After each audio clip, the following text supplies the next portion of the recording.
আমি দু চারটে কথা বলি। দেখুন আমার ছেলে তো, আমি আর কি বলবো বলুন, সবাই আমার ছেলের জন্য একটু দোয়া করুন। আর আমি যেন ন্যায্য বিচারটা পাই, সবাই আমার সহযোগিতা করবেন। বিশ্বাস করুন আমার ছেলে খুব ভালো, আমার ছেলের মতো বর্তমান ওই রকম ছেলে দেখাই যায় না, এত ভালো ছেলে। কি বলবো বলুন আমার কপালে। তাই আমার প্রত্যেকে একটু সহযোগিতা করবেন, যখন ডাকবো তখন সবাই আমার সহযোগিতা করবেন।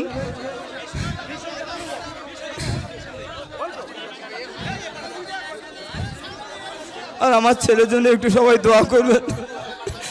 যদি সঠিকভাবে ভূমিকা পালন করে তাহলে এরশাদ আলমের যারা খুনি তারা সর্বোচ্চ শাস্তি পাবে। কিন্তু দুর্ভাগ্যের বিষয়, আমি ভেবে পাচ্ছি না যে আমরা কোন দিকে এগিয়ে যাচ্ছি। সারা রাজ্যে মব লিঞ্চিং হচ্ছে। বিগত 1.5 মাস যদি আমরা দেখি কি 2 মাস যদি লক্ষ্য করি, সারা রাজ্যে প্রায় 14 থেকে 15টা ঘটনা ঘটেছে যেখানে পিটিয়ে মেরে দেওয়ার ঘটনা। দুটোকে ধরে ফেলেছিলাম, সেই বাচ্চা দুটো আমার ঘরে বসেছিল। তারা রাজিও হয়ে গিয়েছে যে হ্যাঁ তোমার ঘরের টাকা সোনা আমরা নিয়েছি, কালকে তোমাদের সোনা টাকা ফিরিয়ে দেবো, ঠিক আছে। আচ্ছা, ইতিমধ্যে কে পুলিশকে খবর দিয়েছে আমি জানি না। পুলিশ চলে গেল আমার বাড়ির ভিতরে, যাওয়ার পরে আমাকে বাড়ি থেকে বার করে দেয়, ঠিক আছে। বার করে দেওয়ার পরে পুলিশ, ওই যে রাজদীপ সরকার, ওর সঙ্গে আরো 4-5 জন সহকর্মী ছিল, ওদের নাম তো আমি জানি না। তো বাড়িটা ঢুকে আমাকে বার করে দেয়, বার করে দিয়ে বাচ্চা দুটোকে কি যেন বলে দিল। হ্যাঁ, আচ্ছা, বাচ্চা দুটো কে যখন বাড়িয়ে নিয়ে আসলো, এসে একটা বাচ্চাকে রাজদীপ সরকার একটা চড় মারলো, মেরে বলল টাকা সোনা কোথায় রেখেছি বল। ওই বাচ্চাটার সঙ্গে সঙ্গে আমার ভাইবোন নাম বলে দিল। হ্যাঁ, তো আমি তো সব তো বুঝতে পারলাম যে ওই পুলিশ অফিসার বাচ্চা দুটোর ঘর ভিতরে গিয়ে বলে দিয়েছে যে তুই ওর ভাইবোন নাম বলে দিবি, বাকিটা আমরা বুঝে নেব। আচ্ছা, এবারে বাচ্চা দুটোকে গাড়ি তুলে নেয় পুলিশ অফিসার, নিয়ে আমার ভাইবোকে গাড়ি তুললো। এবারে আমাকে বলছে তুমিও গাড়ি ওঠো। আমি বলছি স্যার আমার ঘরে চুরি হয়েছে, আমি কেন উঠবো না, তোকে যা বলছি তাই শোন, তুই গাড়ি ওঠ। এই বলে আমাদের 4 জনকে নিয়ে থানার ভিতরে আসে। 4 জনকে থানার ভিতরে নিয়ে এসে একটা রুমে বসিয়ে দেয়। দেওয়ার পরে 4টে পুলিশ 4-5টা লাঠি নিল, নিয়ে ভাইবোকে নিয়ে ছাদের উপরে চলে গেল, ঠিক আছে। ছাদের উপরে চলে গেল, তখন ছাদ থেকে খালি আওয়াজ যাচ্ছে বাঁচাও গো বাঁচাও গো বাঁচাও গো। হ্যাঁ, আমার ভাইপো এত চিল্লাচ্ছে, আমি ওই থানার ভিতরে খালি কাঁদছি, আল্লাহ আল্লাহ করছি, আল্লাহ আমার ভাইপো কি দোষ করেছে, আমার ভাইপো কি দোষ করেছে, এই বলে আমি খালি কাঁদছি।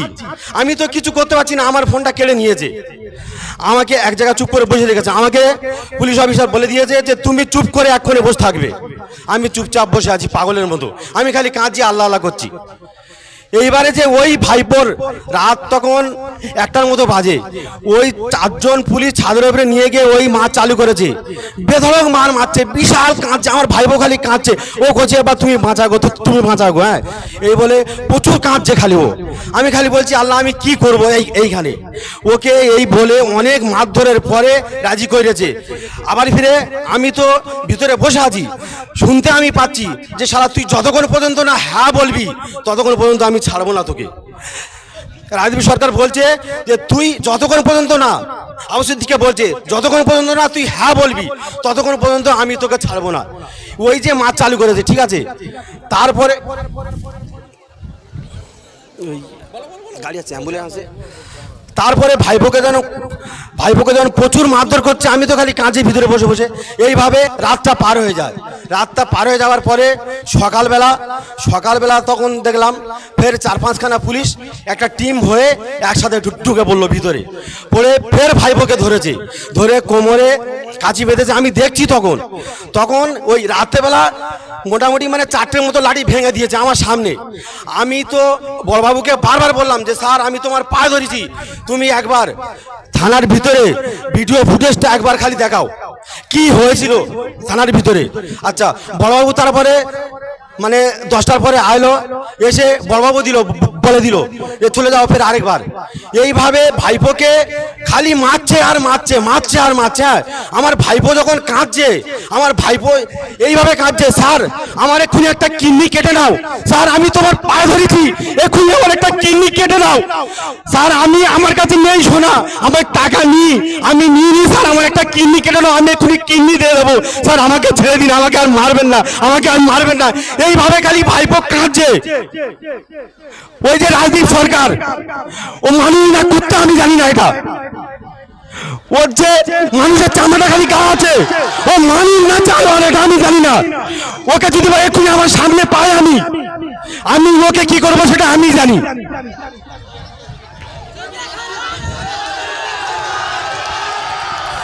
এইভাবে যখন দিনভর মারছে, এইভাবে আমার ভাইবোকে 4বার রাজি করিয়েছে যে তুই কোথায় রেখেছি বল। আমি তো তখন বুঝতে পারছি, আমি থানার ভিতরে আছি, আমি সব বুঝতে পারছি যে আমার যে আগের যে সোনা টাকাটা চুরি হয়েছে সেইটাকে ওরা চাপার জন্য। অ্যাম্বুলেন্সে পেশেন্ট যদি থাকে আপনারা একটু কায়দা করে সাইড করে দেন।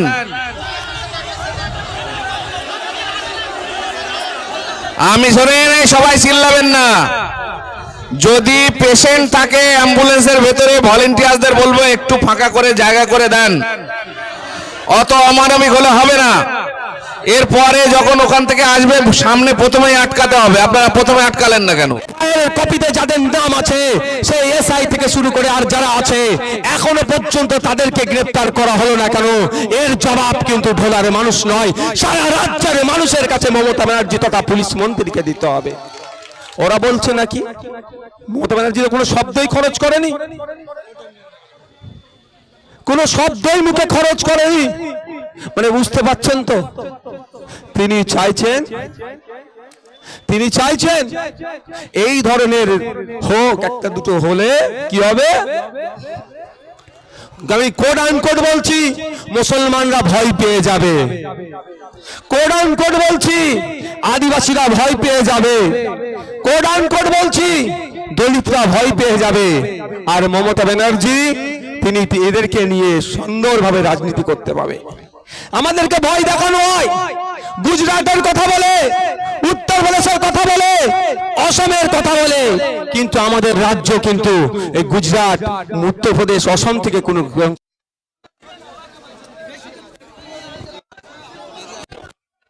আমার আবু সিদ্দিক ভাইয়ের আব্বাজানের হৃদয়টা খুব ভারাক্রান্ত। তিনি আপনাদের কাছে তার সন্তানের জন্য দোয়ার আবেদন রেখেছেন, আপনারা প্রত্যেকে তার জন্য দোয়া করবেন। মাইক যিনি চালাচ্ছেন ভাই, অনুরোধ করব একটা বক্স পেছনের দিকে ঘুরিয়ে দেন, একটা বক্স পেছনের দিকে ঘুরিয়ে দেন।